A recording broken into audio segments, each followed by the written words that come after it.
வணக்கம். அந்த குழியும் ஃபெயிலியர், இந்த குழியும் ஃபெயிலியர் ஆயிடுச்சு அப்படின்னு ஒரு டைலாக் நீங்க கேட்டிருப்பீங்க. அந்த டைலாக் சொல்றது யாரும் இல்ல, நம்ம சீமானந்தன் தான்.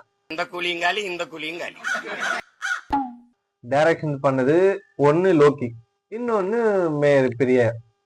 அதுலயும் டிஎம்கேன்னு சொல்லலாம், அதுலயும் மேயர் பிரியா அவர்கள் குறிப்பா சொல்லலாம். இதுல வசனம், திரைக்கதை அப்படிலாம் வந்து யாரும் பாத்தீங்கன்னா பிரியா அவர்கள் தான். அந்த போர்டு அப்படியே திருப்பி வச்சு நான் சொல்றது அப்படியே நீங்க சொல்லுங்க அப்படின்னு சொல்லிட்டு டைலாக் பிராக்டிஸ் எல்லாம் கொடுத்துருந்தாங்க.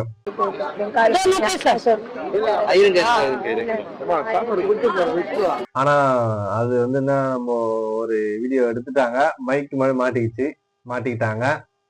இதுல சேகர் பாபா அவர்கள் வந்து பாத்தீங்கன்னா நன்றி நன்றி நன்றி சொன்னதா இருக்கட்டும், ஒட்டுமொத்த தமிழகத்திலே வந்து பாத்தீங்கன்னா இந்த நியூஸ் தான் வந்து பாத்தீங்கன்னா சும்மா அப்படியே பயங்கரமா ட்ரெண்ட் ஆயிட்டு இருக்கு. எப்படிப்பா தூய்மை பணியாளர்கள் இவ்வளவு சீக்கிரமா சமாதானம் ஆயிட்டாங்க, அது சமாதானம் ஆயிட்டு சாப்பிட்டு இருக்கிறாங்க அப்படின்னு சொல்லி நிறைய கேள்விகள். உண்மையிலேயே அவங்க தூய்மை பணியாளர்கள் தானா அப்படின்னு ஒரு நிறைய கொஸ்டின்ஸ் வர ஆரம்பிக்குது. ஏன்னா அவங்க அவ்வளவு தூரம் அடிபட்டு அவ்வளவு தூரம் கைது செஞ்சு அவங்களுக்கு வேன்ல எல்லாம் அடிச்சு கிடிச்சு கை காலெல்லாம் உடைச்சு ஏத்தி அவங்க இப்படி ஒரு நியூஸ் ரிப்போர்ட்டர் கிட்ட சொல்லியிருக்கிறாங்க. அது எங்க டீம்ல இருந்து கிடையாது, முதல்ல அவங்க இதுல இருந்து கிடையவே கிடையாதுன்ற மாதிரி. அவங்களோட வலியும் வேதனையும் அவங்க கிட்ட கிடையாது. அவங்க எவ்வளவு தூரம் ஸ்கிரிப்ட் போட்டு அவங்கள கொச்சைப்படுத்திருக்காங்க அப்படின்னு சொல்லிட்டு ஒண்ணு மனசுன்னு ஒண்ணு இருந்துச்சுன்னா கண்டிப்பா நம்மளுக்கு வலி ஏற்படும் தெரியுமா. ஏன்னா அவங்க இப்படி பண்றாங்களே அப்படின்னு சொல்லிட்டு அவங்க வந்து இதுல அரசியல் பண்றாங்க.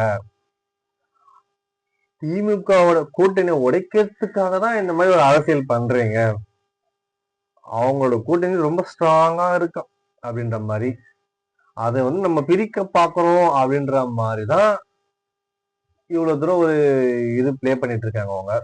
நம்ம சடனா எதுவுமே சொல்லிடக்கூடாது சரிங்களா.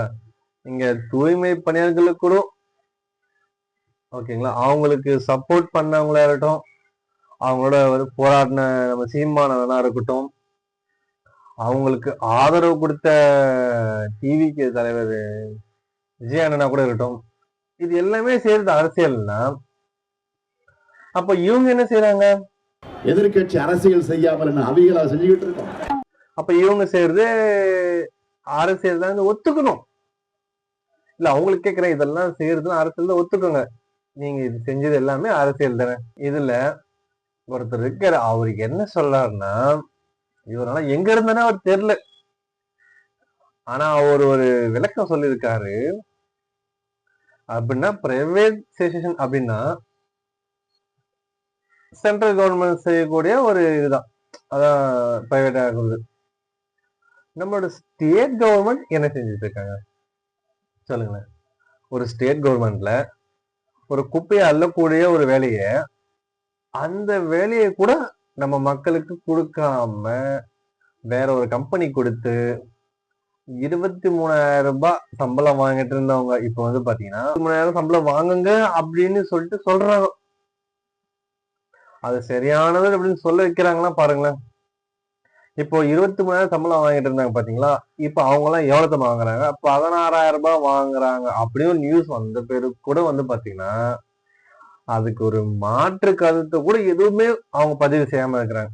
அப்படி வந்து யார் சொல்றதுன்னா தூய்மை பணியாளர்கள் சொல்றாங்க, நாங்க தான் தூய்மை பணியாளர்கள், நாங்க இவ்வளவு சம்பளம் வாங்குறோம், இப்ப நாங்க இவ்வளவு வாடகை கொடுத்துட்டு அந்த வீட்டுல அங்க இருந்துட்டு இருக்கோம், இப்ப அந்த வாடகை கட்ட முடியல எங்களால, இப்ப இவ்வளவு அமௌண்ட் கொடுத்துட்டு இருந்தாங்க எங்களுக்கு, திடீர்னு இப்போ 16,000 ரூபாய் கொடுத்தா அந்த வாடகை எல்லாம் போக, அந்த வாடகை போயிட்டு ஒரு 7,000 5,000 தான் அவங்களுக்கு பேலன்ஸ் ஆகுது. அதை வச்சு எப்படி அவங்க பண்ணுவாங்க. இதுல வேற கவர்மெண்ட் மகளிருக்கு தனியா 1,000 rupees கொடுக்குறாங்க, அதையும் சேர்த்துச்சுன்னா கூட எப்படி மெயின்டைன் பண்ண முடியும் சொல்லுங்களேன்.